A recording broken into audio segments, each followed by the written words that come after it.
जिसने ख्वाहिशें खा लीं, कहते हैं, जंगल के उस सिरे पर, जहां कांटों की दीवारें हैं और दरख्त इतने स्याह के दिन में भी रात लगे, वहां एक फल उगता है।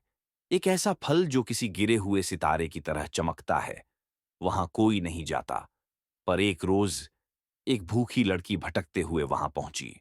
उसकी सांस टूटी हुई थी, जिस्म थका हुआ और रूह बेबस। वो फल उसे अचानक नजर आया, मां की गोद जैसी नर्म घास में रखा हुआ। उसे रोशनी नहीं, हरारत निकल रही थी, जैसे दिल की धड़कन।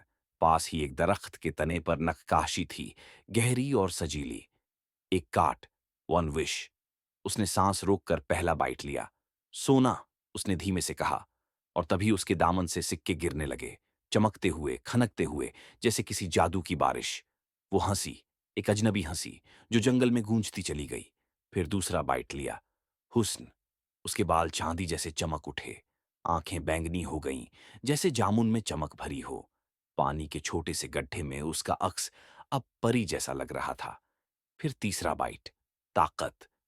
आसमां में बादल गरजने लगे, जमीन हल्की सी कांपी, दरख्त झुक गए, जैसे उसे सलाम कर रहे हों।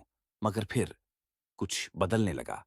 उसकी उंगलियां लंबी और नुकीली हो गईं, चेहरे की मुस्कान ज्यादा खिंच गई, इतनी के डर लगने लगे। फिर भी वो बाइट लेती रही, एक के बाद एक। सातवें बाइट तक वो लड़की नहीं रही।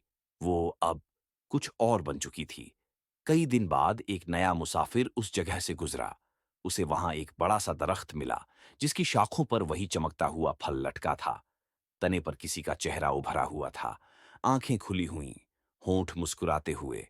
और जब हवा चलती है, तो वो तना फुसफुसाता है। One byte, one wish.